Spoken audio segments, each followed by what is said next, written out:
tenerlos otro martes más. Como siempre, cada martes esperando y deseando conectarnos con diferentes temas. Bueno, la semana pasada no tuvimos el foro por razones obvias. Creo que la semana pasada todos los organizadores coincidimos de que era una semana pues un poco dispersa en muchos temas. Se venía manejando lo de la Asamblea Nacional, entonces tratamos de dejar ese espacio por esta semana, ¿verdad? Y bueno, retomándolo esta semana, ya con un tema más actualizado, decirles que bueno, que a partir no de este martes 5, sino del siguiente, vamos a tener foros con todos los candidatos por provincias de las diputaciones. Entonces también para que sepan que los vamos a tener a todos como invitados. Creo que es importante conocer sus propuestas, su agenda y obviamente conocerlos un poquito más a cada uno. También, bueno, por solicitud de la Juventud Liberacionista, Daniela se iba a conectar, pero va de camino, no se ha podido conectar. Nos pidieron que por favor le hiciéramos un pequeño homenaje a Kevin Ortega Aguilar, presidente cantonal de la Juventud de Santa Cruz. Él falleció el día de hoy y pues creo que todos han estado muy conmovidos por las circunstancias, más siendo un joven con un potencial increíble, muy querido por todos, porque era un joven muy especial, muy trabajador, muy colaborador, y vamos a hacer un minuto de silencio en memoria y honor a él. Marcos, para que lleves el minuto a partir de ya. Gracias.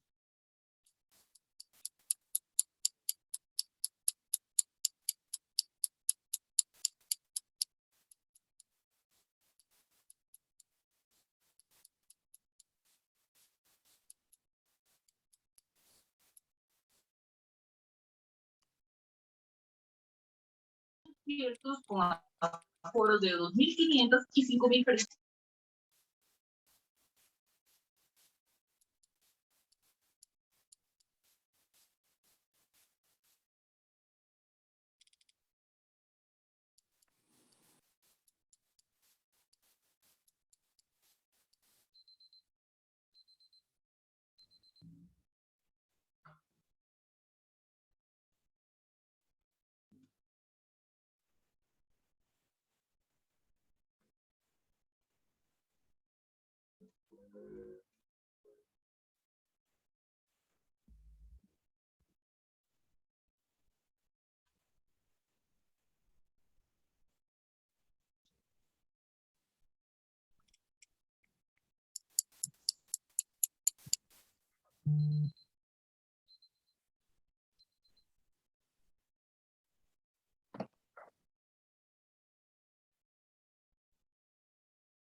¿No tenemos sonido?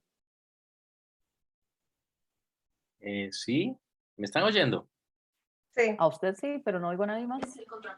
Ahora es que estábamos haciendo un minuto de silencio, Patrick, ¿por qué? Perdón. Muchachos Santa Pero ya Cruz. había terminado. Sí. Bueno, Oscar, te doy la palabra para que tomes el comentario gracias. Siempre que esperamos de vos, de la introducción. Muchas gracias, Adri.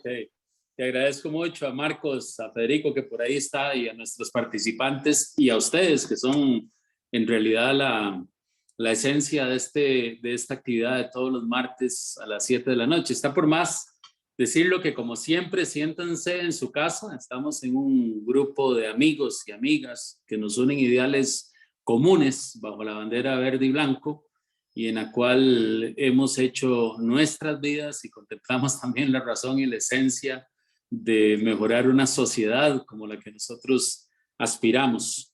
Hoy nos acompaña, después de la actividad del sábado, en donde se eligieron las y los candidatos a diputados en cada una de las provincias, un grupo de queridos compañeros y una compañera para reflexionar con los participantes del foro PLN 2022, que es un foro de una iniciativa de liberacionistas comunes, como somos todos nosotros.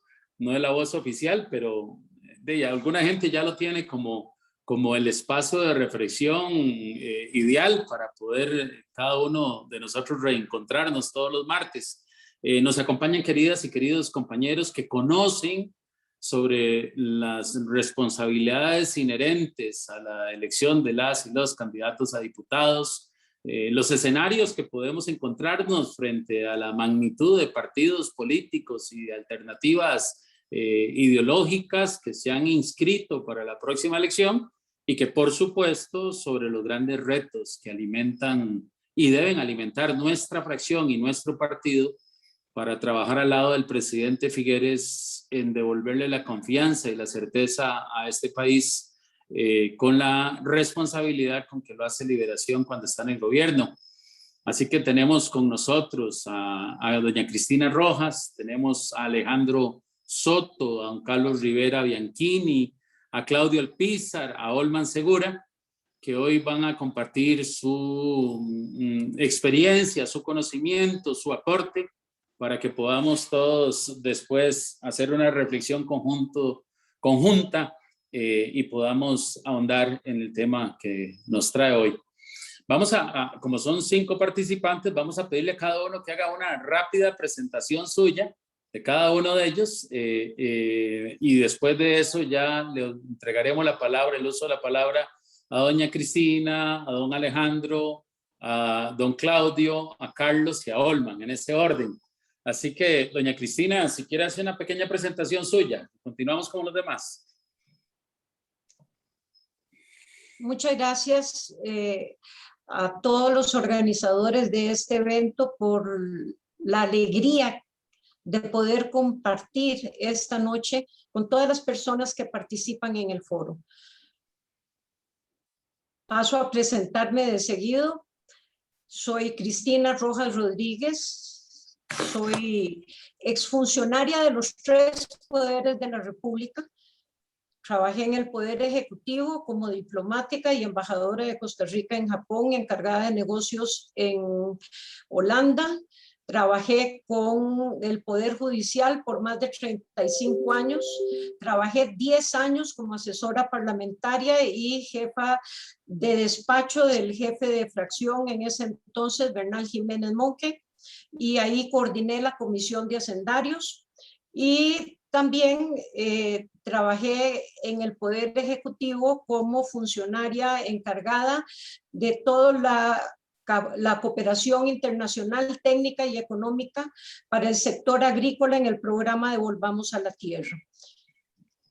Como exfuncionaria de la Asamblea Legislativa es que me atreví a decirles hoy que sí a la invitación que me formularon Adriana, Oscar y Federico para participar en este foro. Y creo que voy a quedar aquí para poder darles la palabra a los compañeros que continuarán en el uso de la palabra. Muchas gracias, don Alejandro. Muy buenas noches, amigas y amigos. Un placer saludarles. Por supuesto, reiterar el sentido pésame para la familia de Kevin Ortega, presidente de la Juventud allá en el Guanacaste, y que descanse en paz.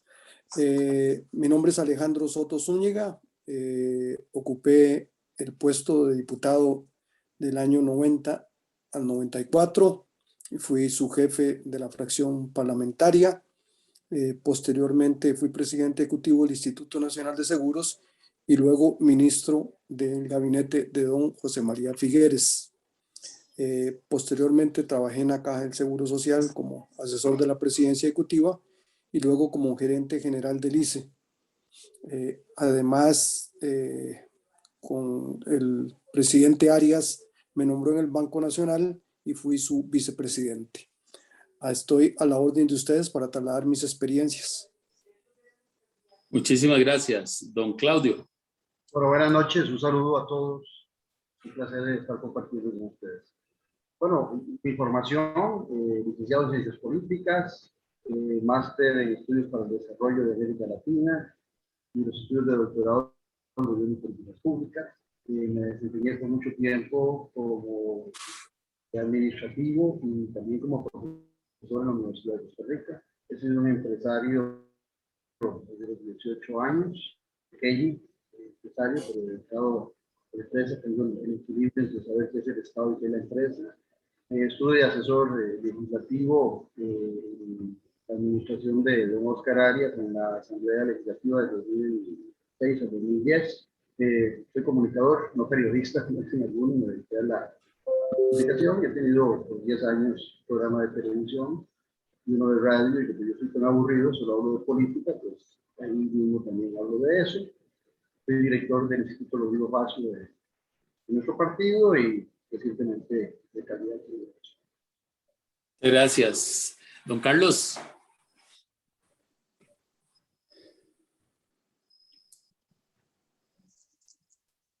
Don Carlos Rivera.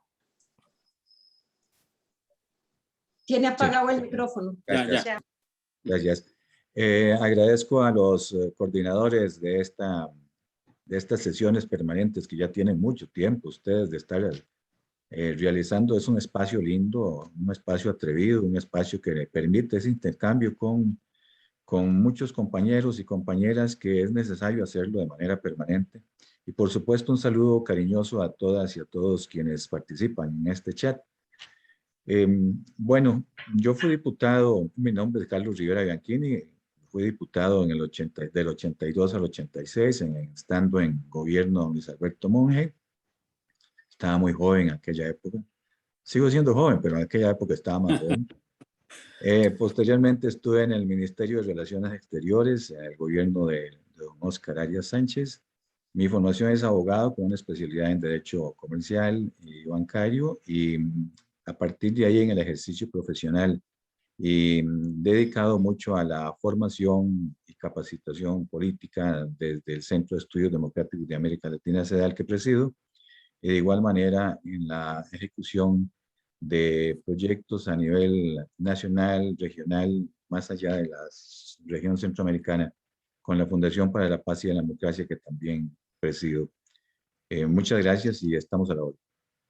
Muchas gracias. Don Olman. Gracias. Muy buenas noches a todas y a todos. Felicitaciones al grupo organizador de estos eventos. Soy Olman Segura Bonilla. Fui rector de la Universidad Nacional. Soy catedrático economista que trabajo en la Universidad Nacional. A la orden. Adelante, gracias. Muchísimas gracias. También fue presidente del INE y ministro de Trabajo. Muy bien. Así las cosas, ya el sábado, con la tela que el presidente Figueres y los asambleístas escogieron, tenemos la necesidad de hacer el traje a la medida para que esa fracción legislativa funcione en razón a las características de un periodo que se torna complejo por lo que estamos viviendo. Y bueno, ese es el tema, los retos de la nueva fracción legislativa. Vamos a empezar con doña Cristina. Bienvenida, doña Cristina. Muchas gracias por acompañarnos. Muchas gracias. Marcos, usted se queda a cargo ya de este proceso. Gracias. Muchas gracias, Oscar, Adriana y compañeros todos. En primer lugar, quiero comentar precisamente, basada en la última frase de Oscar, que la próxima Asamblea Legislativa realmente va a tener una constitución muy compleja. Va a tener una constitución muy compleja por varias razones. La primera es por la gran proliferación de partidos políticos con doble postulación. Eso quiere decir que muchas personas, por cociente o subcociente, van a tener la oportunidad de llegar a la Asamblea Legislativa en cargos elegibles. Muchos de estos candidatos son personas experimentadas que ya han estado en la Asamblea Legislativa de previo y que desde luego tienen también su propio arraigo y su propia agenda, que no necesariamente va a coincidir con la agenda del Partido Liberación Nacional. Por ejemplo, podemos citar a Otto Guevara, podemos citar a bueno, XXX, que no vamos a profundizar porque ya todos los conocemos.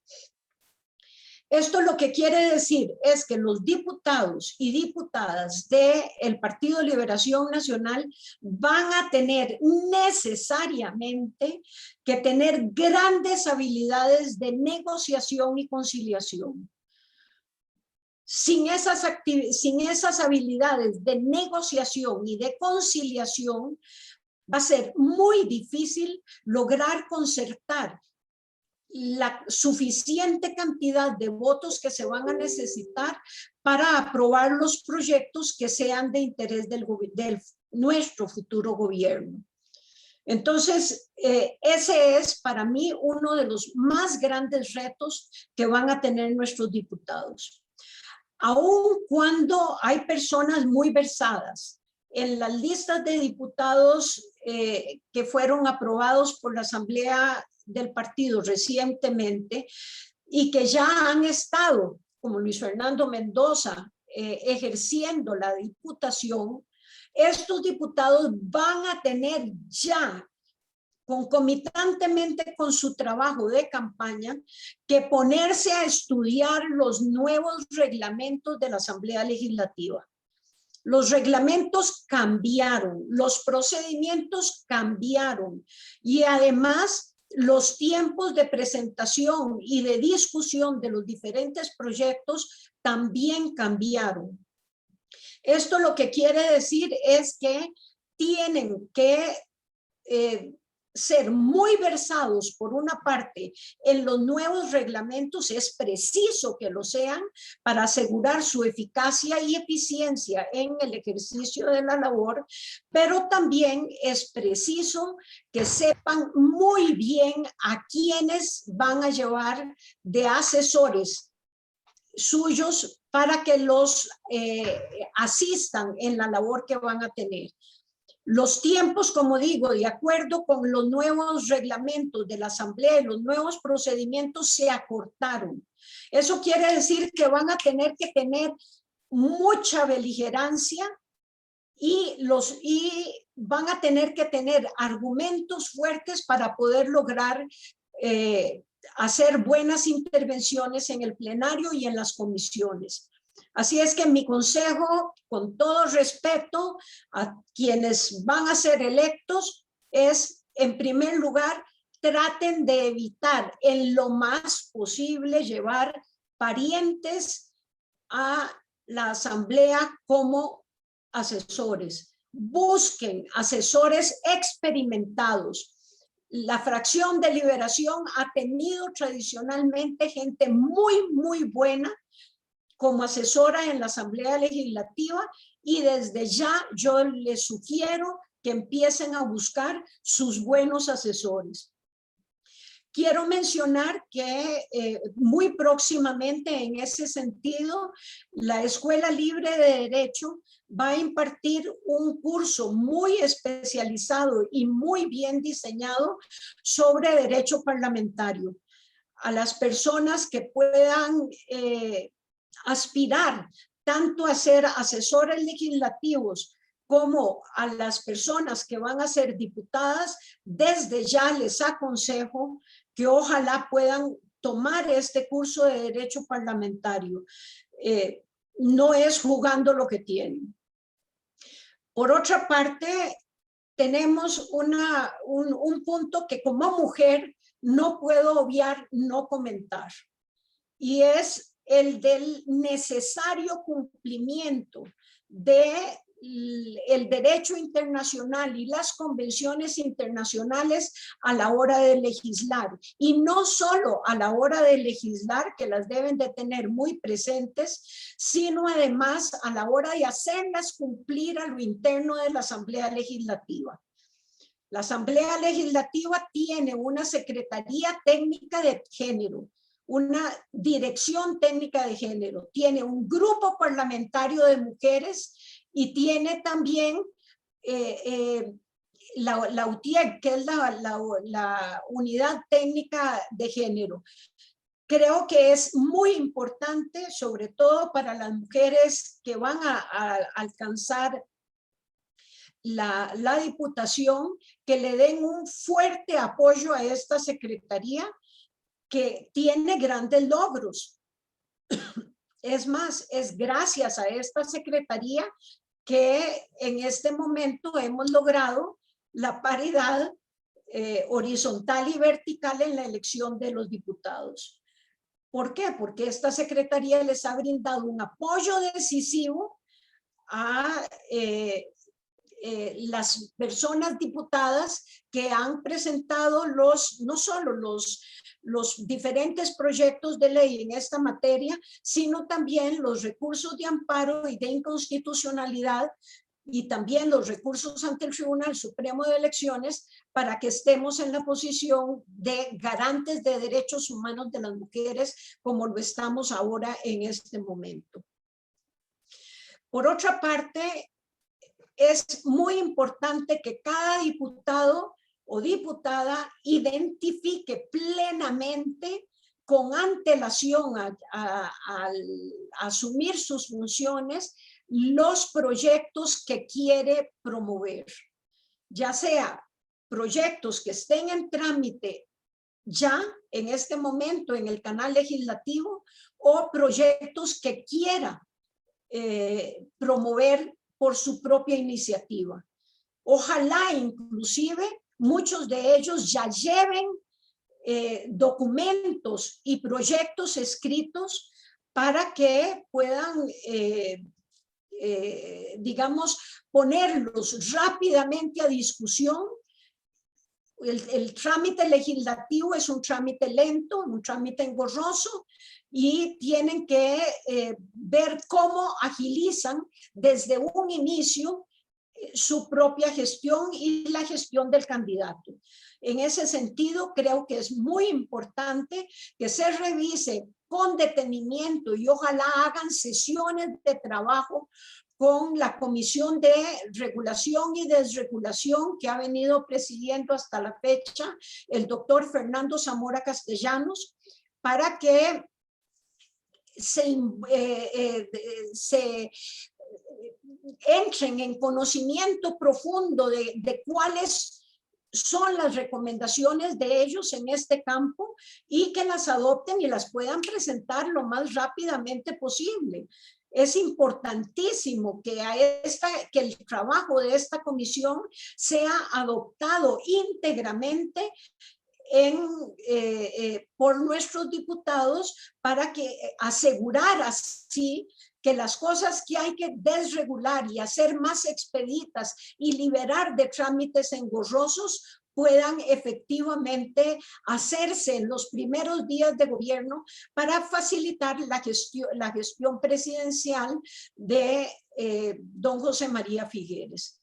Creo que esos son parte de las contribuciones que puedo hacer en este momento. Más adelante puedo incorporarme en algunas otras cosas, pero insisto en 3 cosas fundamentales. Todos los diputados tienen que estudiar, tienen que imbuirse de los proyectos y tienen que tener buenos asesores. Eso es esencial para una buena gestión. Todos los diputados deben tener muy claro que van en representación del partido, que tienen que defender la ideología socialdemócrata y que a ella se deben, porque es precisamente al Partido Liberación Nacional al que le deben dar la gratitud por llegar a esos puestos. Tienen que tener asesores, no solo para el trabajo legislativo propiamente dicho, sino también asesores capacitados y buenos para que sean los que se encarguen de ser su conexión con las diferentes comunidades. El diputado, no porque sea electo, va a abandonar jamás su comunidad a la que se debe y a la que muy posiblemente va a ser asignado. Minuto.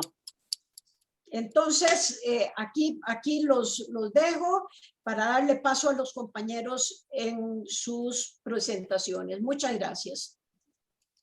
Muchas gracias, Alejandro. Muy buenas noches, amigas y amigos nuevamente. Me permito dar algunos números de contexto y luego Claudio, como es obvio, va a profundizar dado sus extraordinarios conocimientos de mi querido amigo Claudio. El contexto vamos a elegir 57 diputados. No hay variación en cuanto al número de plazas asignadas por provincia. Eso es muy importante. 19 en San José, 11 en Cartago, en Alajuela, 7 en Cartago, Heredia 6, Punta Arenas 5, Limón 5 y Guanacaste 4.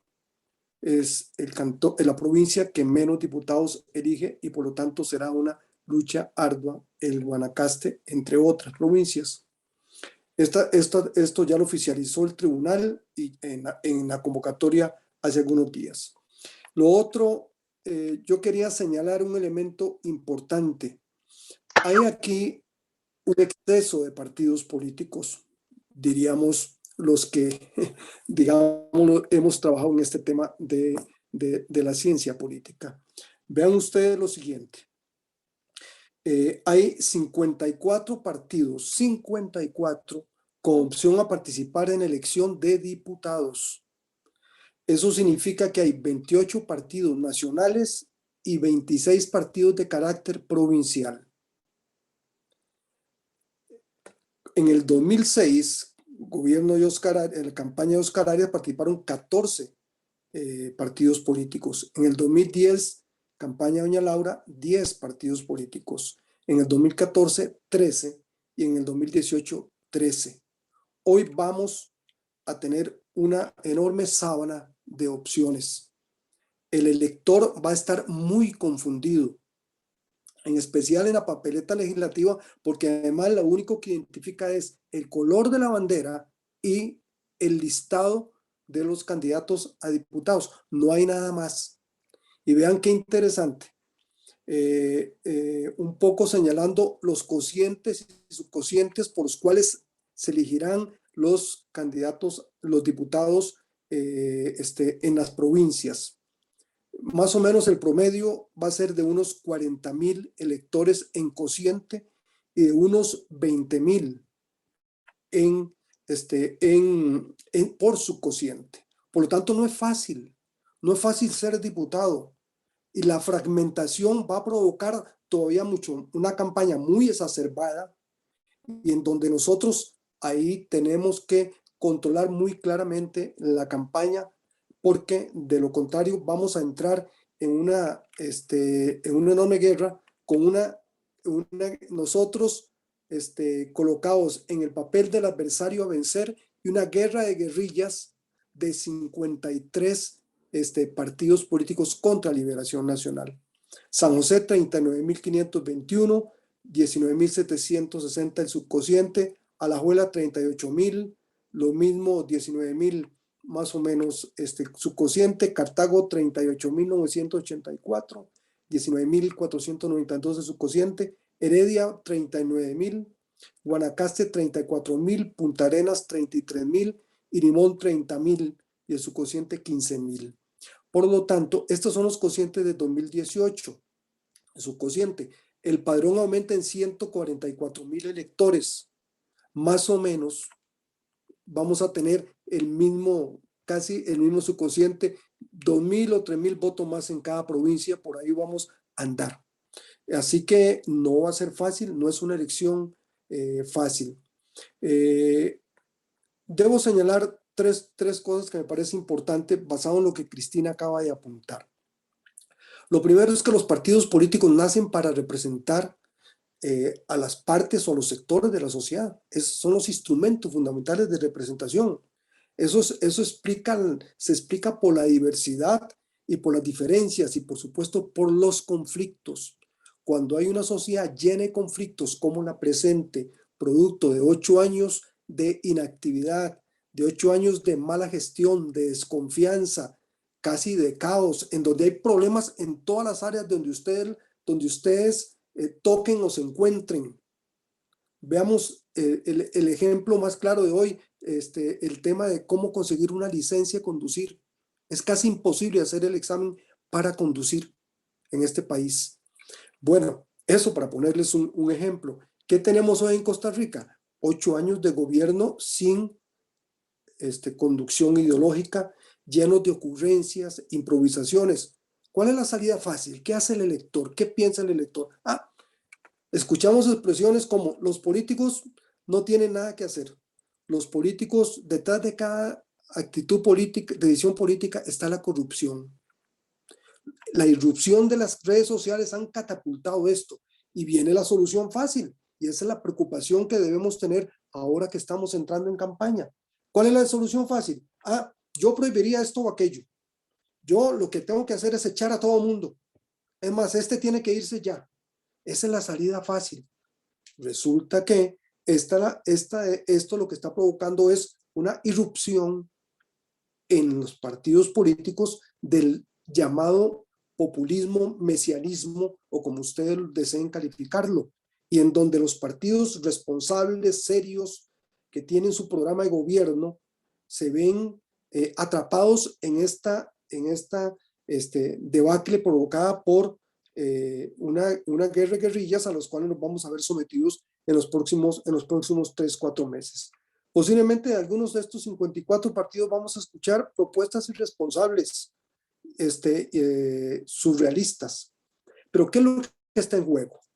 Para ir aterrizando en esto. Me gusta señalar una frase del equipo de trabajo político del presidente Pedro Sánchez de España, porque nosotros siempre estamos tentados a hablar del pasado, y yo quisiera hoy hablar de futuro. Dice el equipo de trabajo de Pedro Sánchez en una de las campañas del PSOE: lo que hay que defender con uñas y dientes no es el pasado, sino es el futuro, que es lo que hoy está en peligro. Lo que está en peligro hoy es el futuro de nuestro país. Entonces debemos recuperar el país, debemos recuperar la Costa Rica, las oportunidades para todas las personas, en donde el Estado social le permita a los niños, a los jóvenes, a las mujeres en especial, que son las grandes perdedoras de esta crisis. Las mujeres y los niños son los grandes, y los jóvenes son los grandes perdedores. Hay que enfatizarlo muy claro. Y las mujeres, para que tengan un mejor mañana y con un respeto absoluto a los derechos humanos. Ante esta crisis histórica, el país ya no tiene tiempo, no tiene más tiempo que perder. Y Cristina tiene toda la razón.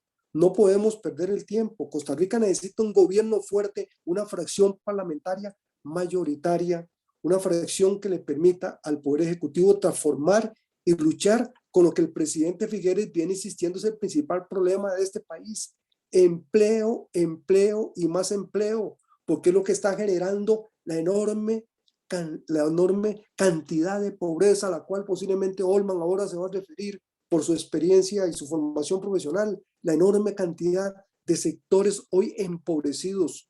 Y el presidente Figueres, con una responsabilidad extraordinaria, definió primero qué hacer y trazó las grandes líneas del bien vivir. Luego fue a la convención. Posteriormente, este sábado eligió, en unión con la Asamblea Nacional, la papeleta de diputados, de candidatos a diputados que representan las diferentes corrientes de pensamiento que tiene Liberación Nacional, porque este partido no es único en pensamiento, representa las diferentes corrientes, y entonces esto permite decir que Liberación Nacional está cumpliendo su clara vocación de ser no solo gobierno siempre, sino de ser el partido que reúne todas las mejores voluntades, y esto se ve representado en una papeleta de diputados. Yo quisiera nada más, a lo que Cristina señaló, agregar 3 o 4 cosas. El presidente Figueres definió un programa de emergencia 911 que busca la reactivación económica, combatir la desigualdad y el desempleo, y en especial evitar que los niños, los jóvenes y las mujeres no tengan futuro porque no van a tener empleo de calidad, que es lo que permite dar el salto y la movilidad social. Si no hay empleo, no hay movilidad social, no hay vivienda, no hay trabajo, no hay posibilidad de sobrevivir.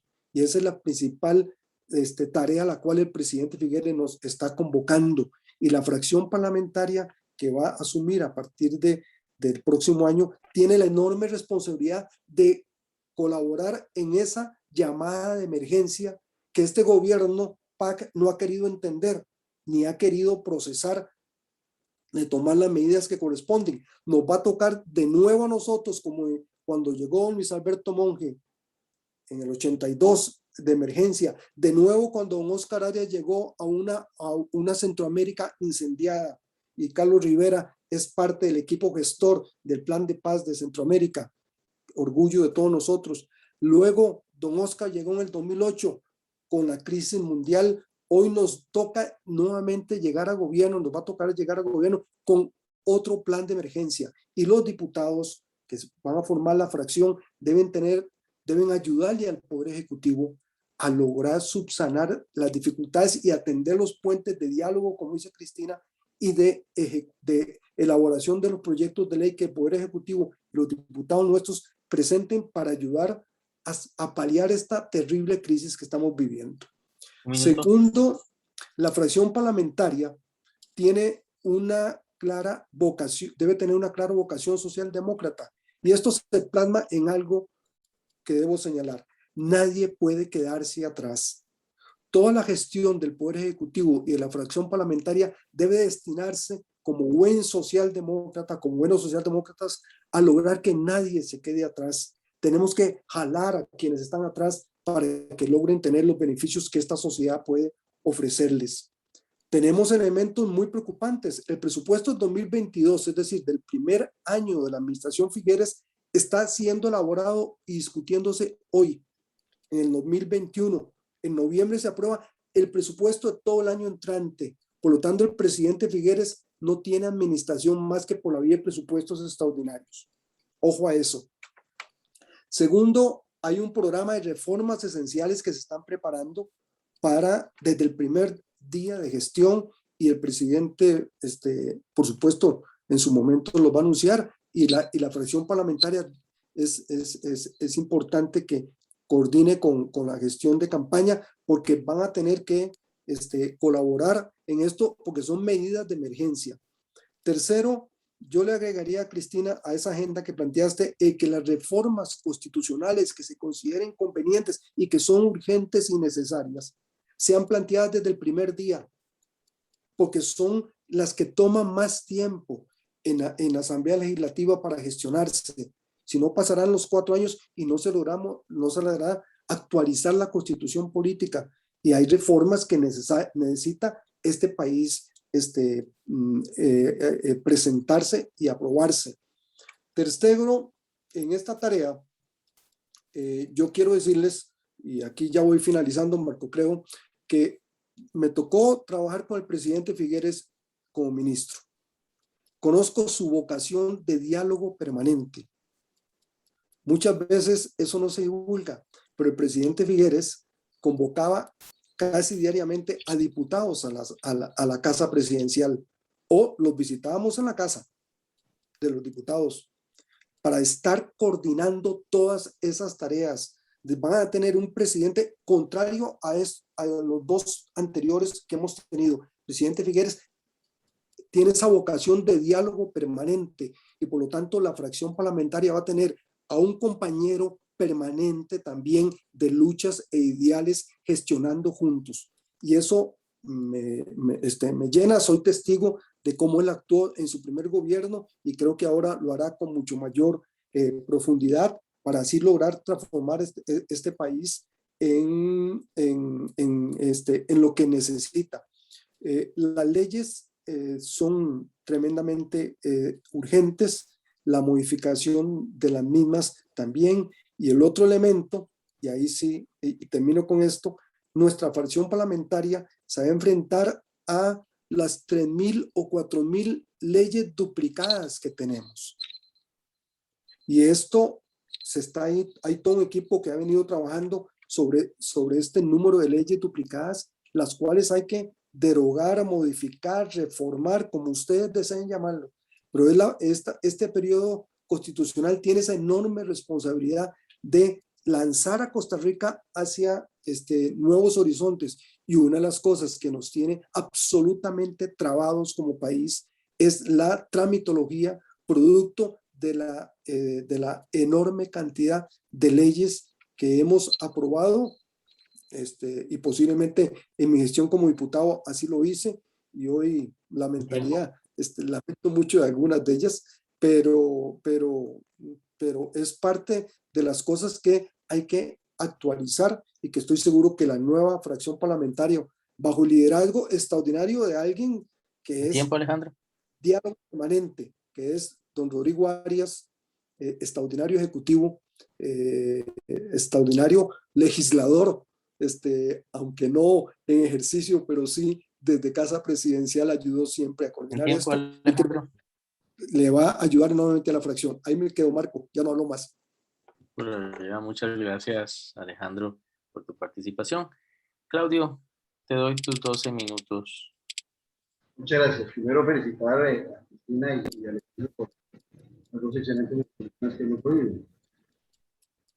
Yo pensaría, voy a hacer un marco gráfico rápido, de la perspectiva de lo que planteaba Alejandro, que en cada provincia vamos a tener al menos 25 o 28 partidos. Desde el domingo vamos a saber cuántos están postulados, y pueden ampliarse con los partidos provinciales. Ciertamente, bien lo planteaba Alejandro, llegar a 40.000 votos, que ese es el promedio en todas las provincias, siempre y cuando el abstencionismo sea entre un 30-35%. Por supuesto que en algunas provincias tiende a bajar porque hay más abstencionismo, como en el caso del mismo de Guanacaste, y en otros es un poquito más alto porque hay más. Ahora bien, es interesante. Yo sé que todos los que estamos aquí estamos muy ilusionados y muy comprometidos en que sea Liberación Nacional el próximo gobierno de la República. Bueno, cuando Liberación, en las dos últimas veces que ha gobernado, en el 2006 con Óscar Arias, en el 2010 con Laura Chinchilla, tuvimos una fracción relativamente similar. Con Óscar 25 diputados, con Laura 24 diputados. Y la oposición estuvo formada por 7 partidos. O sea, aparte de Liberación, había otros 7 partidos en el 2006 y en el 2007, pero tuvimos fracciones relativamente gorditas. Tal vez no como las de antaño, pero un buen número, 25-20. En las últimas 5 gobiernos, cuando nos ha tocado ser oposición, Rolando Araya dejó una fracción de 17 diputados en el 2002-2006. Aún en época cuando se empezaba a asomar a morir el bipartidismo, ¿verdad? Que empezaba a aparecer la figura del PAN. Entonces, Rolando Araya dejó 17 diputados. En el 2014-2018, Johnny Araya, en segunda ronda, también participa, pero deja 18 diputados. Y Antonio Álvarez nos dejó 17 diputados en la oposición. Eso quiere decir que yo ilusionado y creyendo que vamos a ganar, pensaría que podríamos tener entre 24 y 25 diputados, que es una cifra hoy por hoy, en aquella época tal vez la veíamos pequeña, pero hoy por hoy es una gran aspiración, llegar a tener 24 o 25 diputados de la Asamblea Legislativa, y partamos de que en los dos últimos gobiernos de Liberación Nacional eso se logró. Y cuando hemos sido oposición en los últimos, hemos estado en un promedio de 17 diputados.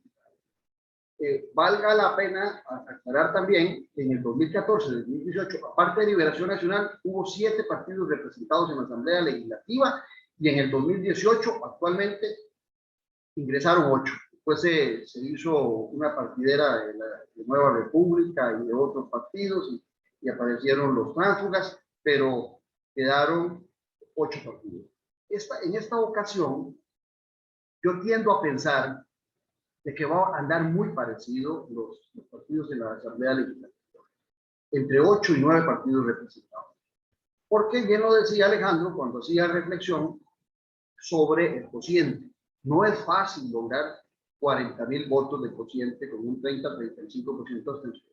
Y el subcociente es 20. Pudiera ser que en algunos casos el único partido que tenga sobrante es Liberación Nacional, y eso le podría permitir a Liberación Nacional tener un diputado adicional sin haber logrado otros partidos en su cociente. Entonces el escenario de tantos partidos puede ser que promueva, si hay candidatos muy fuertes en algunos partidos, damos un ejemplo, como puede ser doña Pilar Cisneros, no por ser política, sino por lo que representa, pueda salir, pero hay otros diputados en otros partidos que aún con doble postulación son muy débiles. Entonces, puede ser que esos mordisquitos que le peguen al padrón electoral no les alcance para esos 18.000, 20.000 votos de subcociente y debiliten a mucha representación. Entonces aquí se requiere toda una estrategia del partido para buscar al menos esos 24 o 25 diputados que tuvimos cuando fuimos gobierno en el 2006 y en el 2010. Pero eso requiere una estrategia. No pueden andar a tontas y a locas los candidatos a diputados del Partido de Liberación Nacional pensando únicamente en intereses particulares. Me parecía muy bien lo que decía Cristina en relación a que se olviden de que es una fuente, ir a la Asamblea Legislativa es una fuente de empleo para las familias y debe tener excelentes asesores políticos bien formados en las diferentes áreas que se requieren.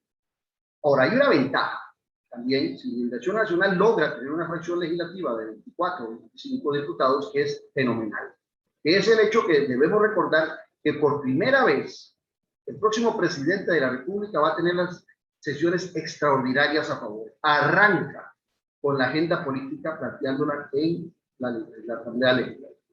No fue igual en los gobiernos, en los últimos gobiernos, en donde el que pone la agenda es el legislador. En este caso, Liberación Nacional, para esa emergencia, que bien también decía Alejandro, donde a Liberación cada 40 años le toca asumir una crisis muy dura, le toca cambiar el modelo de desarrollo, le tocó en 1940 aprovechar grandes transformaciones, porque no hay que ser mezquino, que hizo Calderón Guardia, y empezar a desarrollar una clase media que se ve golpeada en 1980, 40 años posteriores, y ahí Liberación hace un nuevo modelo de desarrollo que ya está desgastado y que ahora en los 2020-2021 requiere una transformación, y le vuelve a tocar a Liberación Nacional ese evento de transformar y buscar un nuevo modelo de desarrollo. Pero un nuevo modelo de desarrollo se tiene que hacer desde el partido. Hace algunos días hablaba con Oscar Núñez y Oscar me decía de la idea que tenía de hacer un congreso ideológico, lo cual me parecía sustancial, siempre y cuando el partido entienda que esa es la línea ideológica y que hay un proyecto país. Bien, hablaban ahora de que en los partidos hay de todas las representaciones. Yo en ese broma y serio siempre digo que se llaman partidos, que no se llaman unidos, porque al interno están partidos. ¿Verdad? Y si no, todos se llamarían unidos, y el más unido es la Unidad Social Cristiana y están bien partidos. Entonces, la idea de que hayan diferentes visiones dentro de un partido es sano y es propio. Sin embargo, hay una columna vertebral que me encanta, la planteó tanto Cristina como la planteó Alejandro, que es la columna vertebral de conciencia y de visión socialdemócrata, que va más allá de una visión economicista que ha caracterizado, con todo respeto, a las últimas fracciones de Liberación Nacional. Han sido fracciones muy economicistas, muy concentradas en el déficit fiscal, muy concentradas en lo económico y, por ejemplo, lo que hemos visto en la actual Asamblea Legislativa, donde se han sacrificado grandes proyectos sociales en aras de mejorar el déficit fiscal, pero empeorando la situación social en un momento muy difícil para muchos costarricenses. La paz social no es un tema con el que se pueda jugar. La paz social es prioritaria. Cuando se toman decisiones económicas desde la Asamblea Legislativa, esas decisiones económicas están sustentadas en decisiones políticas. No son radicales ni puramente económicas. Tienen que tener un gran sustento social. Ahora bien, Liberación Nacional tiene que ser el manantial de esas ideas en la próxima Asamblea Legislativa. Pero repito, requiere un pensamiento ideológico, requiere una orientación que se dé desde el partido, y ya desde ahora estaríamos muy ilusionados de que eso se dé. Yo sé que José María está muy preocupado y muy atento, y sobre todo ahora que salió ya de la Asamblea de Liberación, que a diferencia de las asambleas de otros partidos, es algo muy engorroso, y ahora está muy concentrado y debe estar muy concentrado en empezar a plantear un proyecto para él. Porque nuestros diputados, los 57 que están en la lista, no pueden salir a decir las ocurrencias o lo que se les ocurra o lo que oigan en cada una de las intervenciones de alguna figura importante de Liberación Nacional. Tiene que haber un esqueleto, tiene que haber una línea horizontal que sea, perdón, una línea vertical que sea el sustento de todas las posiciones de los diferentes candidatos en las diferentes zonas. Claro, esas ideas también estarán amoldadas de conformidad a las diferencias que hay en las provincias, e inclusive en las provincias las diferencias que hay en cada una de las regiones. ¿Qué sé yo? Sarapiquí es más grande que todo el resto de los cantores de Heredia. La visión tiene que ser diferente.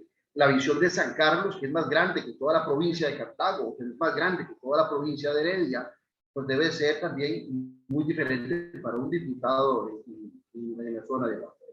Pero también está la visión nacional. Y aquí es donde hay que pensar quién está pensando en el futuro. Y eso le corresponde al Partido de Liberación Nacional. Las otras fracciones siempre llegan pensando únicamente en la inmediatez. Nosotros ocupamos volver a ser el partido que nos nutrimos mucho, costarricenses, que nos ayudó a engordar la clase media y que acercó a Liberación Nacional a muchos sectores. Entonces, la nueva fracción legislativa del Partido Liberación Nacional tiene que tener un reencuentro con su diario y tiene que tener un reencuentro con sectores sociales que ha dejado de lado. Y ese reencuentro es lo que puede permitir un nuevo crecimiento o un nuevo fortalecimiento de la clase media. Pero Liberación Nacional no puede seguir desde una visión economicista, lejana de la visión socialdemócrata, alejándose de sectores sociales. Hay muchos sectores sociales, hay muchos grupos de interés que sintieron una afinidad ideológica de pensamiento con Liberación Nacional por muchas épocas y que hoy están lejanos de podernos apoyar. Algunos están más preocupados, y lo digo en buena lid, no lo digo de mala fe, pero algunos están muy preocupados la decisión que puede haber provocado Rolando Araya yéndose de Liberación Nacional. Pero yo les hago una pregunta. ¿Estuvo Rolando Araya en el triunfo del 2006 y el 2010 de Liberación Nacional? ¿Estuvo Rolando Araya en las derrotas de Liberación en el 2014 y el 2018? No. Pero ¿quién falló en algunos momentos de las últimas elecciones de Liberación Nacional? El estar unidos. Y creo que el ejercicio que se hizo en la última asamblea legislativa, perdón, en la última asamblea del partido, fue un ejercicio por unir a Liberación Nacional. La figura de Rodrigo Arias en el primer lugar de San José, el encuentro con el tercer lugar de San José. Ese tipo de movimientos que estratégicamente hizo nuestro candidato José María Figueres fortalece a un partido unido. Entonces, aquí tenemos la unión del partido, ya terminó. Ya tenemos la unión del partido, muy bien, pero requerimos tener una línea de pensamiento. Y aquí es donde yo insisto en la necesidad de que se agilice ese plan de acción, que luego lo tendrá que convertir, siendo gobierno el presidente Figueres, en un plan de gobierno. Pero en este momento es requisito indispensable poder tener ese instrumento fundamental para que el discurso, el mensaje de todos los candidatos a las diputaciones sea unido, que tenga diferencias particulares por zonas, pero que tenga una gran identificación con ese reencuentro con un ideario y con los sectores sociales que se han alejado tanto de Liberación Nacional. Hay otros elementos que podríamos luego conversar, pero esta sería mi participación. Muchas gracias, Claudio. Y bueno, le damos el pase a Carlos Riverita, como lo conozco de cariño. Gracias. Gracias, Marco. Excelente, los compañeros, y me da oportunidad para retomar algunas de los planteamientos que han hecho tanto Cristina como Alejandro y Claudio, y que creo yo que deben de servir como base, lo que han indicado, base para enfrentar no solo el proceso político que tenemos ahora nosotros, sino el otro escenario, que es la Asamblea Legislativa. Yo divido como dos escenarios: el escenario ahora de campaña y el escenario del ejercicio de la función de los diputados que vienen a partir del 1 de mayo del próximo año.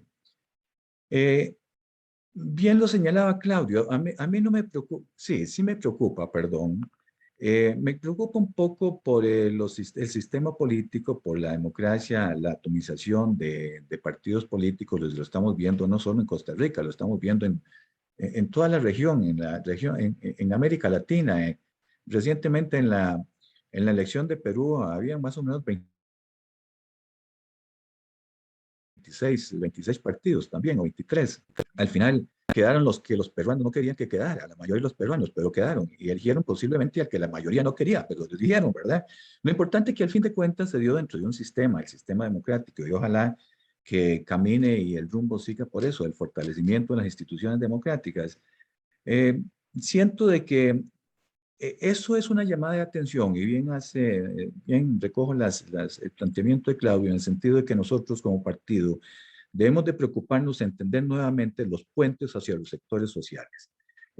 La atomización de partidos no solo se da por los intereses de tipo personal de algunos que quieren ser diputados, nada más, sino porque a veces nosotros no damos la oportunidad para que otras personas, buenos dirigentes sociales, dirigentes de educadores, dirigentes de organizaciones de desarrollo, en fin, una serie de dirigentes tengan opción de llegar a ser también dirigentes políticos y ocupar posiciones de nuestro partido y ser representantes nuestros en las diferentes áreas de elección popular. Y yo creo que ahí nosotros, Liberación Nacional, deberíamos retomar eso, ser el puente de comunicación entre el pueblo y el poder, ¿verdad? Por eso es que antes teníamos muchas plazas públicas, hacíamos en todo lado, hasta en los distritos, cada distrito hacíamos plazas públicas, porque no teníamos nosotros esa barrera que existe hoy de ser el puente de comunicación. La plaza pública era como el puente de comunicación, el mensaje que nosotros dábamos antes. Por supuesto, algunos dirán, es que ya las campañas cambiaron por las redes sociales. Sí, pero es que nosotros teníamos ese grado de comunicación con el pueblo, con la gente, ¿verdad? Hay que retomarla, sin duda que hay que retomarla, ¿verdad? Entonces, en ese escenario a mí me parece que sí, nosotros debemos unificar un mensaje claro, permanente, para tratar de volver a recuperar esos números que señalaban nuestros compañeros Alejandro y Claudio. Yo fui diputado con 32, éramos 32. Después de no tener mayoría en el gobierno de Rodrigo Carazo, pasamos a ser a 32 con don Luis Alberto Monge, es decir, era, digámosle que una sabrosera lo que hacíamos nosotros en el Congreso, ¿verdad? Nada más necesitábamos 6 votos para tener los 38, pasábamos cualquier tipo de proyecto que se necesitara votación calificada, pero sin embargo, teníamos varios partidos políticos ahí. Es decir, estoy hablando año 82, 86, y ahí teníamos también otros partidos políticos y muy buenos diputados de la oposición, muy buenos diputados, ¿verdad? Era cuando el Parlamento permitía hablar, discutir, hablar, que uno podía escuchar y plantear propuestas amplias en el plenario. Ahora eso está mal limitado, porque a veces nos apuramos en sacar leyes y medimos cuán buena puede ser un periodo parlamentario si sacamos muchas leyes y no tanto la calidad a veces de las leyes. Bueno, ese escenario que nosotros tenemos de llegar a ese número de 24, 25, es un escenario que nos obliga a nosotros como partido a hacer acciones que habíamos olvidado, ¿verdad? Y siento aquí que la responsabilidad que deberían de asumir los candidatos a diputados desde ahora, no los que decimos van en puestos elegibles, no, todos, absolutamente todos, son 57 que van a estar en actividad permanente y en mostrar un poco el rostro nuevo de Liberación Nacional. Y bien lo decía Rolando, Alejandro, citando al PSOE, es qué planteamos nosotros como futuro para este país, ¿verdad? Nos nutrimos de los logros del pasado y definimos los senderos del futuro. Y es parte de lo que debemos hacer, o de que deben hacer los candidatos a diputados. Y repito ahí, todos. Y perdonen una anécdota, nada más, una anécdota. Cuando yo fui diputado en Cartago, éramos 6. Fuimos 6, sí. Y los 6 andábamos en giras permanentes y en actividad permanente. Es decir, hay que juntar a todos los 19 que salieron electos ahora para la papeleta de San José, deben de estar involucrados en la campaña política con un mensaje.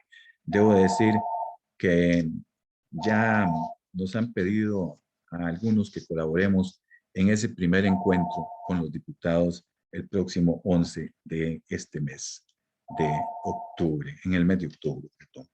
Ese diría yo que es un primer escenario, ¿verdad?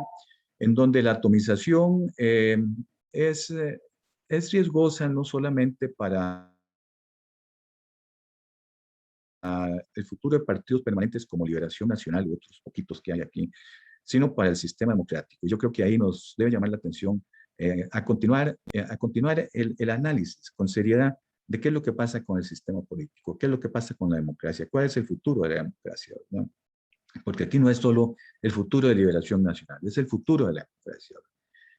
Concuerdo con Claudio en que al final de cuentas vamos a tener 7, 8 grupos políticos en la Asamblea Legislativa. Si acaso 9, ¿verdad? Pero no los 20 y resto que están ahí representados, por más primeros lugares que representen en San José también a los candidatos a la presidencia, ¿verdad? Me parece que difícilmente van a obtener los 40,000 votos o los 20,000, porque algunos creen que eso es facilísimo, nada más componer el nombre, ¿verdad? Ese diría yo que es un primer escenario. El segundo escenario es los diputados electos y que van a gobernar con el presidente Figueres. Vamos a hacer una fracción de gobierno. En consecuencia, debemos de actuar en común acuerdo con el Poder Ejecutivo, con el presidente. Alejandro lo decía bien. El presidente Figueres lleva una propuesta de proyectos. Claudio indicaba también de que vamos a entrar en esta oportunidad con el periodo de sesiones extraordinarias, y eso es una gran ventaja que vamos a tener. Nosotros debemos de transmitir nuevamente confianza y credibilidad al ciudadano costarricense. Si hay algo que está permeando hoy en día a la democracia de nuestro país, es la desconfianza que existe. Entonces, el tema de corrupción, el tema de malversación, el tema moral y el tema ético, nos lo van endosando y nosotros tenemos que dar un golpe diferente para que el ciudadano recobre confianza, que recobre credibilidad, que recobre alegría, que observe que hay un partido político ya en gobierno que empieza a gobernar nuevamente para el pueblo costarricense. Y eso creo que les corresponde en buena medida a los diputados. Es decir, las acciones que vayamos a hacer ahí, desde la Asamblea Legislativa, deben ser de común acuerdo y acción permanente y coordinación con el Poder Ejecutivo. Yo no aceptaría ningún desvío de ningún diputado que no esté en ese periodo, y ojalá todo el periodo de los 4 años, en una acción coordinada con el Poder Ejecutivo. Tenemos que aprender a algo que ya se ha generado y no va a cambiar, ¿verdad? Eso es como la pandemia. Tenemos que convivir con eso. Tenemos que convivir con la pluralidad de partidos políticos, de manera que debemos de aprender a conversar, a negociar, a dialogar, a hacer caer conclusiones producto de la negociación y no de la imposición. Es decir, aquí ya no es aquello que decíamos, para eso tenemos la mayoría en el Congreso, no, para eso sabemos dialogar y conversar para obtener los resultados que el gobierno quiere. Y en esta oportunidad más que nunca, ¿verdad? Yo fui diputado, y perdonen que ponga el ejemplo, después de la crisis de Carazo. Y don Luis Alberto Monge planteó los 100 días de gobierno, ¿verdad? Y en 100 días de gobierno teníamos que cambiar no tanto la cantidad de proyectos que debíamos aprobar, sino lo que señalaba antes, la confianza en el ciudadano que este país va a cambiar. Hemos tenido 8 años de desastre, de desconcierto, de ocurrencias, y nos obliga a nosotros como partido devolverle eso que tanto decimos, con liberación con liberación vivimos mejor. Eso hay que transmitirlo nuevamente. Si nosotros no logramos hacer eso en los primeros 100 días, digamos que es que siempre se ha tomado últimamente los 100 días de gobierno, no, serán más, pero debemos de transmitir un mensaje importante y la fracción es pieza importante para hacer eso. ¿En qué tiene que hacer, en qué deberíamos trabajar desde la fracción? También han señalado nuestros compañeros en los expositores anteriores. Desde hace rato este país viene demandando un pacto político y un pacto social que nos obliga a todos, nos obliga. Es decir, si nosotros no cambiamos ciertas cosas, ya dichas aquí, el tema de la desigualdad, por ejemplo, ¿verdad? Es decir, ¿cómo es posible que este país, ejemplo en el mundo de muchas cosas, abolición del ejército, se ha ensanchado la brecha social de manera que superamos prácticamente a todos los países de América en lo que es el tema de desigualdad? Eso ahora nos corresponde a nosotros. Hay retos, yo diría que hay que volver a establecer mecanismos de redistribución de la riqueza, ese pacto social, lo que será la economía de la tecnología, en fin, hay una serie de aspectos en donde creo yo los diputados pueden aportar mucho a la labor que va a hacer el Poder Ejecutivo. Lo resumo: fortalecimiento de la democracia con buenas leyes con buenas actitudes, con buen mensaje. Partido político fuerte, ideológico, Claudio, ideológico. Nuevamente retomar. Sí, ahí sí volvemos un poco al pasado, pero debemos saber qué va a ser el futuro, las ideas que nos dieron origen. Eso tenemos que hacer nosotros y transmitir esa confianza al ciudadano. Si logramos eso, salimos muy bien calificados en los próximos 4 años. ¿Qué es lo que yo creo? Tengo confianza en los que van.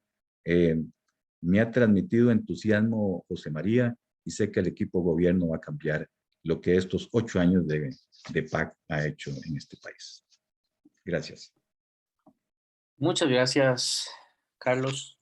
Y le damos paso a Olman. Olman, tus 12 minutos.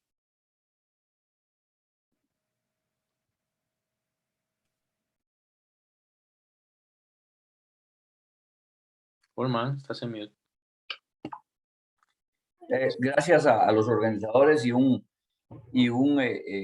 saludo muy afectuoso a todos los participantes y desde luego muy contento de compartir con los compañeros que acaban de exponer. Coincido bastante con todo lo que se ha planteado. Voy a empezar diciendo que sobre todo coincido con este planteamiento que se ha reiterado, que es la falta de confianza en los gobernantes, la falta de confianza en el equipo de la Asamblea Legislativa y en el presidente. Bueno, esta charla de hoy se llama sobre los retos que van a enfrentar los señores y señoras diputados. Yo creo que ese es uno de los principales problemas que tiene. ¿Y por qué tiene ese problema? Bueno, porque hay manifestaciones clarísimas de crisis que tenemos que enfrentar y que no se pueden resolver de la noche a la mañana, ni siquiera se van a poder resolver en los 4 años que vienen.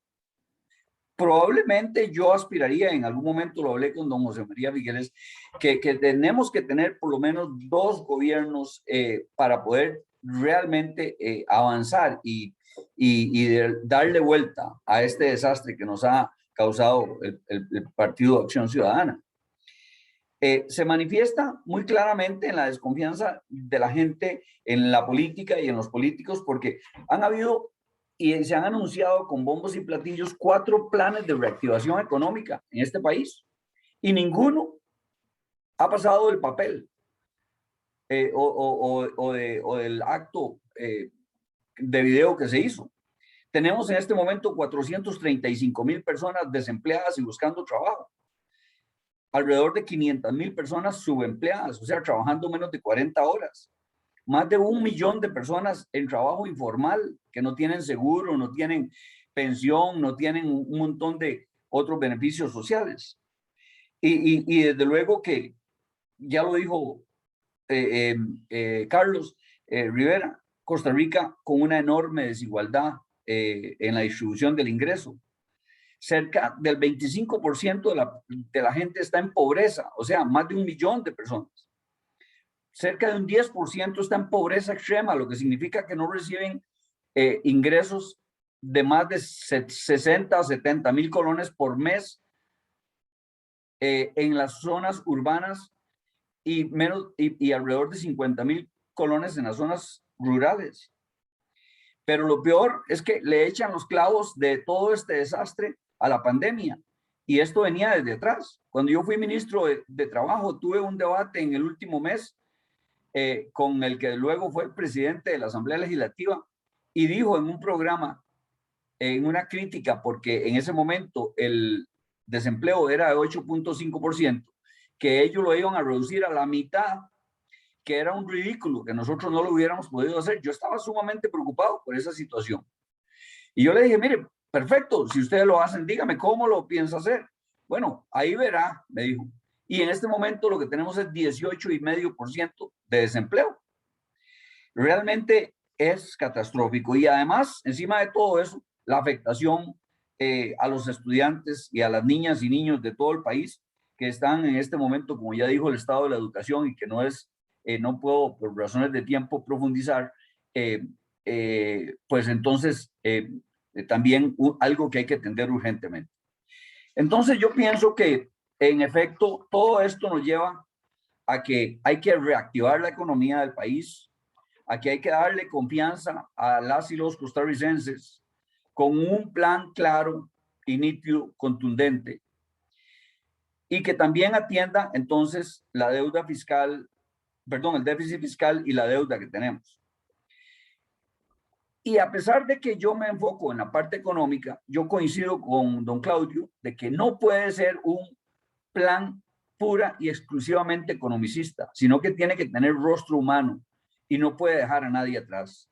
Generalmente pensamos, bueno, cuando hay un déficit fiscal, cuando tenemos un problema de que se gasta más de lo que ingresa, entonces lo que hay que hacer es aumentar los ingresos. Y a la gente se le ocurre rápidamente, bueno, si hay que aumentar los ingresos, hay que aumentar los impuestos. Y eso es equivocado, absolutamente equivocado. Lo primero que hay que hacer es cobrar como tiene que ser. En este momento, en este país, existe una enorme evasión fiscal. Y uno de los actos más solidarios y sociales es cobrar a quien está generando la renta. Y hay que fortalecer el sistema de cobro tributario, en especial los grandes contribuyentes, y poder hacer las transferencias correspondientes a los programas sociales tal y como tiene que ser.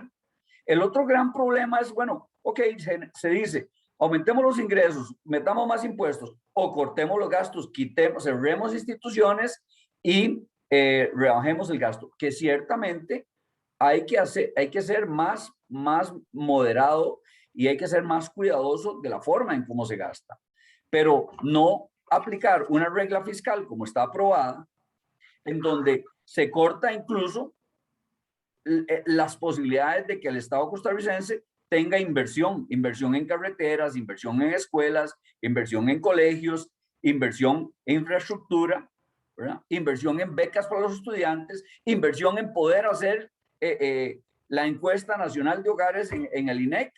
¿Cómo puede ser posible que vayamos a tomar decisiones en el futuro sin poder tener datos claros e invertir en estas cosas?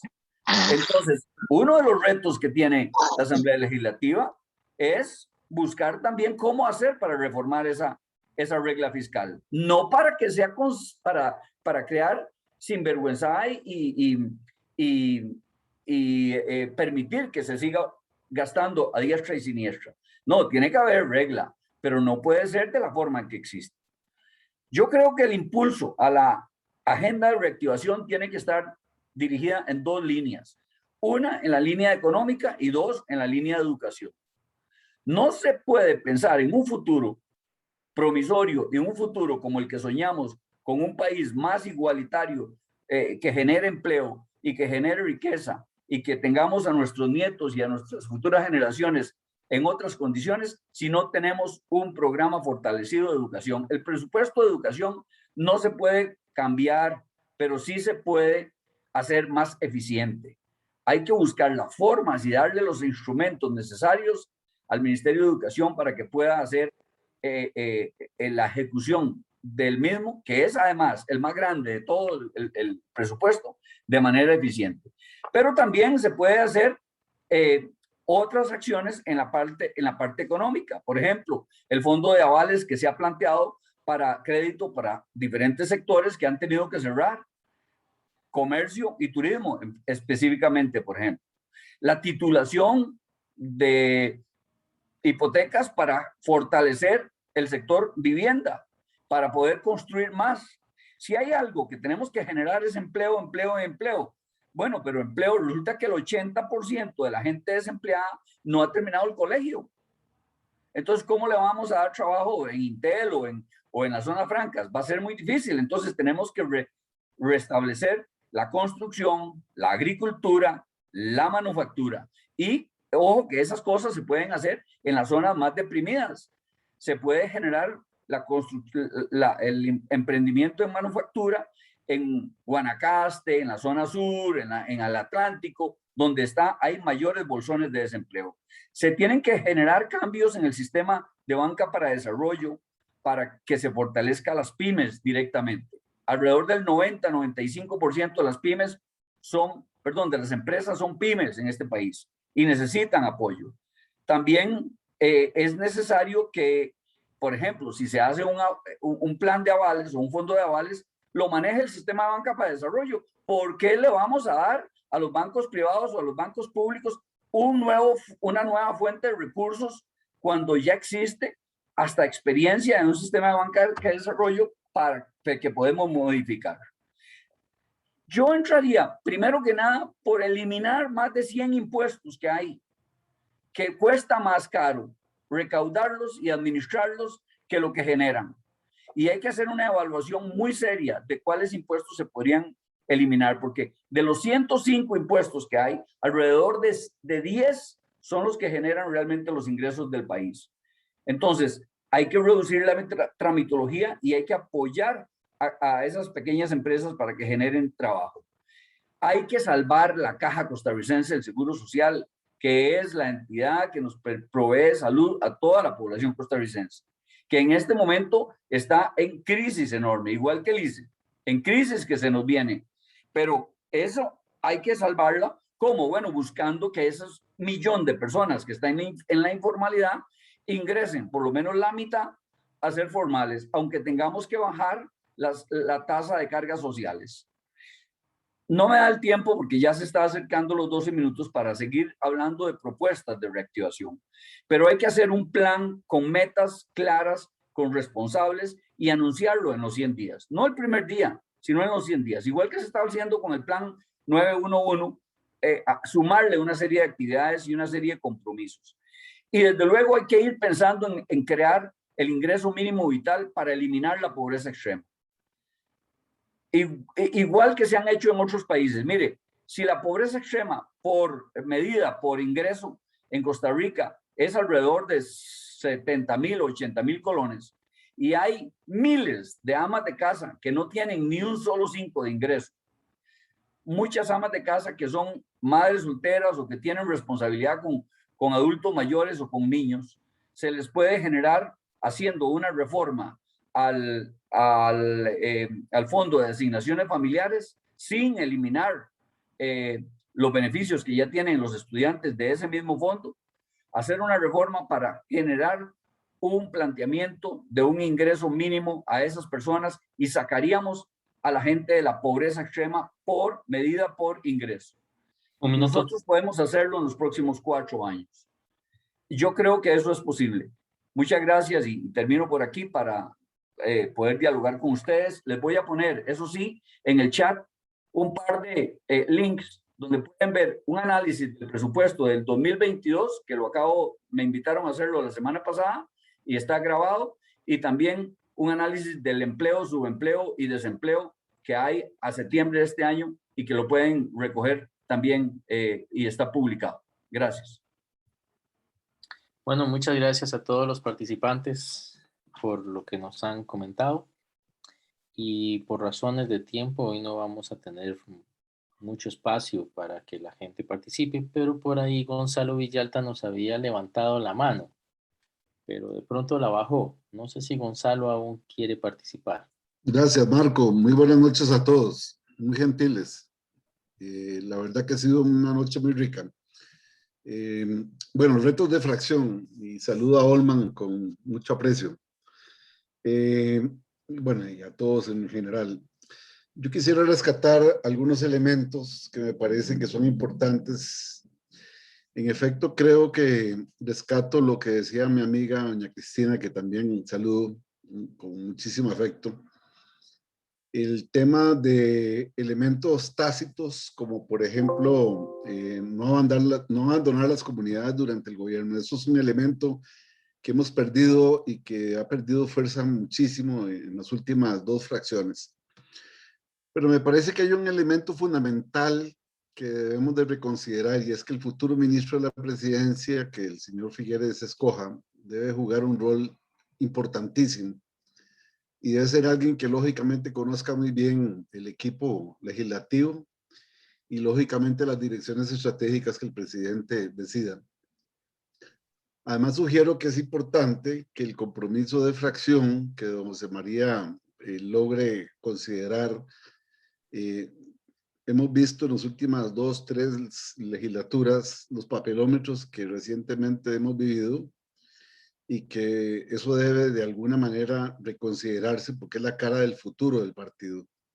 Y eso es un compromiso y un rol fundamental que me parece que es importante que la fracción futura vaya a generar.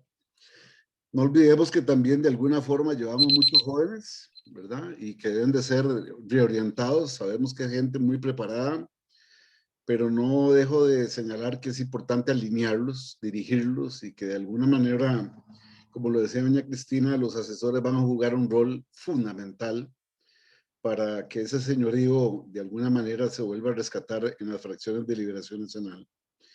Y por último, considero que la fracción debe ser muy sólida en las decisiones de gobierno y que debe de alguna forma repensarse que todo efecto que tenga esa fracción pues va a ser lógicamente seguido por un eventual gobierno que quisiéramos que se repitiera en el 2026-2030.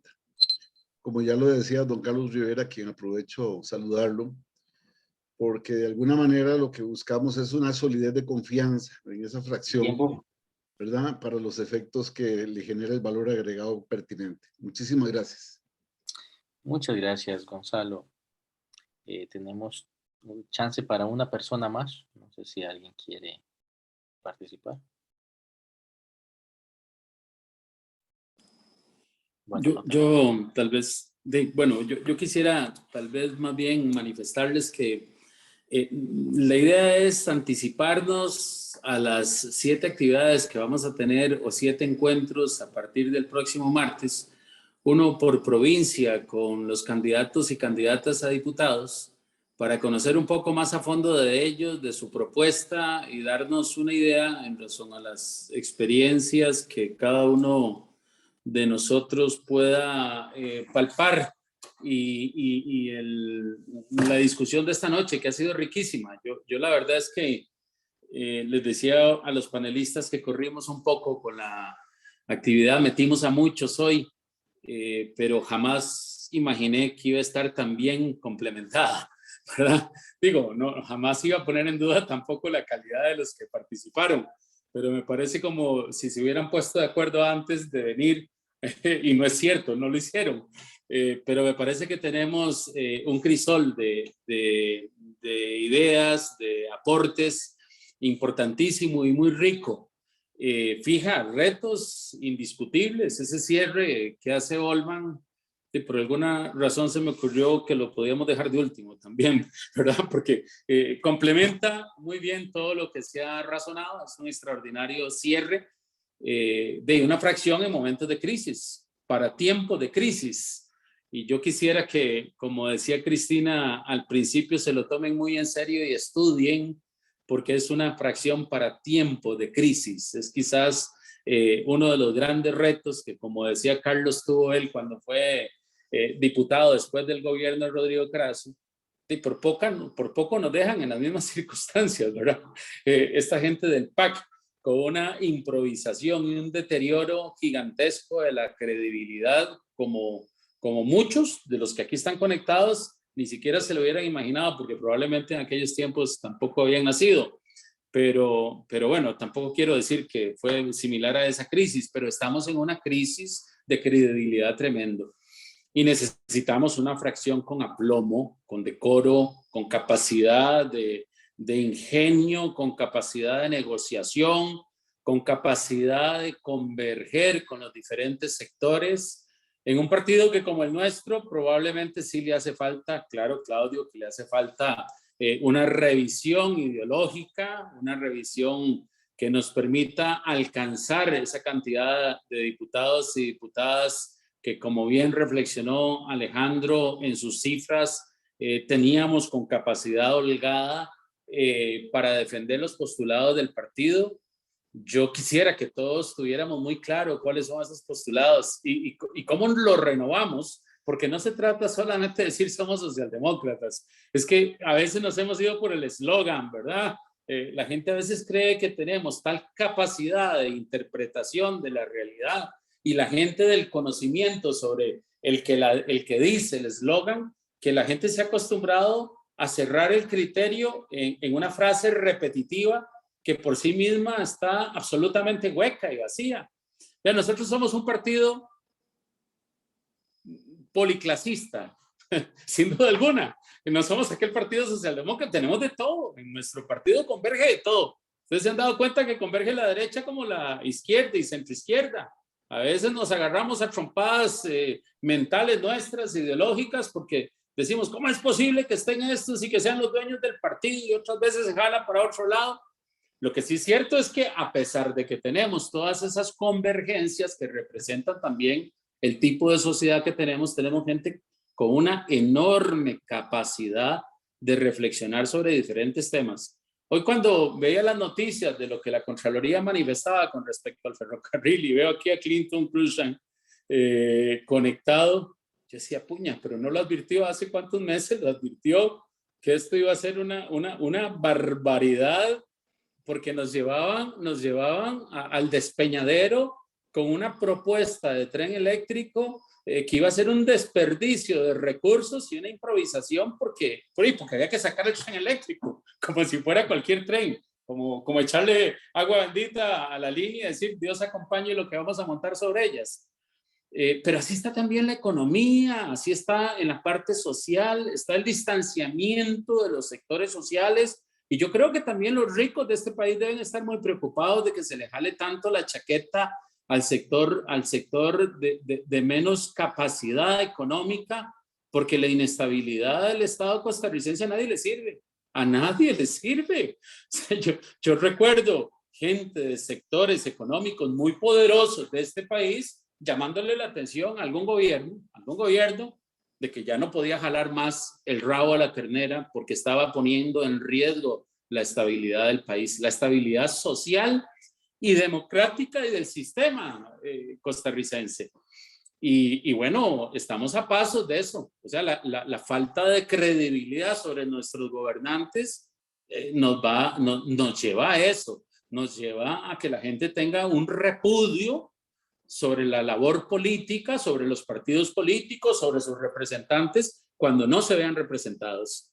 Y claro que necesitamos ahora gente que se haga sentir en la Asamblea Legislativa, que tenga la capacidad de visualizar lo que es urgente y lo que es prioritario.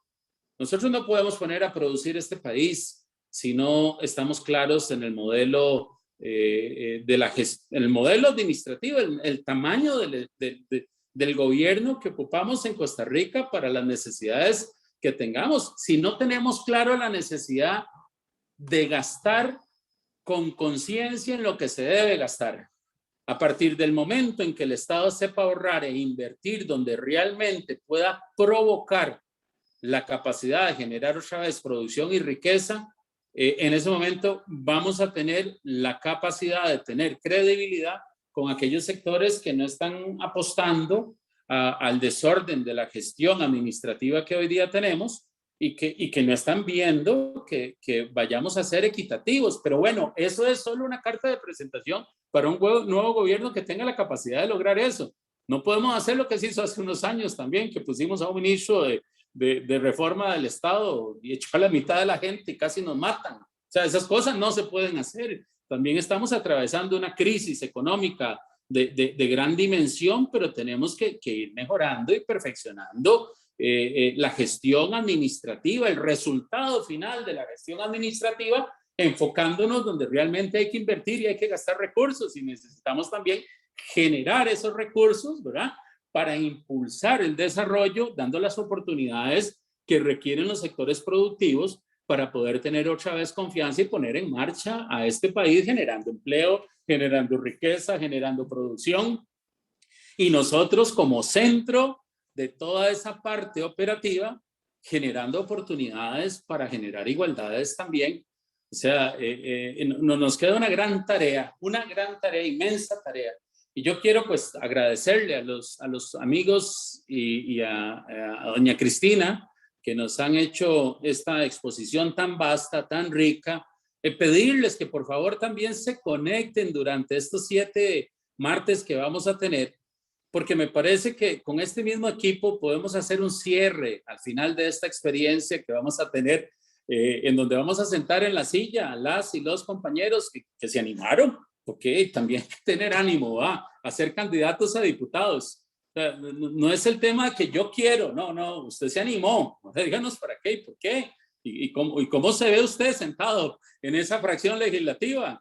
La Asamblea Legislativa, con todo el respeto y el cariño, tal vez me van a acusar por esto que voy a decir, pero bueno, no se trata de una gran asociación de desarrollo. Yo quiero muchísimo a los comunalistas y soy un súper comunalista porque los que salimos del territorio y nos cuesta llevar un saco de cemento, sabemos lo que hace el recurso económico en manos de los comunalistas, pero no se trata que la Asamblea Legislativa sea una gran asociación de desarrollo que solo porque yo quiero ayudar, me voy a meter y me voy a vincular. No, hay que tener capacidad de discernir, capacidad de confrontar, capacidad de proponer, ¿verdad? Capacidad de reorientar la opinión pública y los adeptos para lograr el objetivo de las propuestas y de los planes que ahí se presenten. Y los vamos a ver en el transcurso de este proceso. Lo mencionaba yo hace unos días, el presidente Figueres tiene una gran responsabilidad y nosotros con él. Yo voy a ser muy claro, yo le voté tal cual y como el presidente solicitó que le votáramos en la asamblea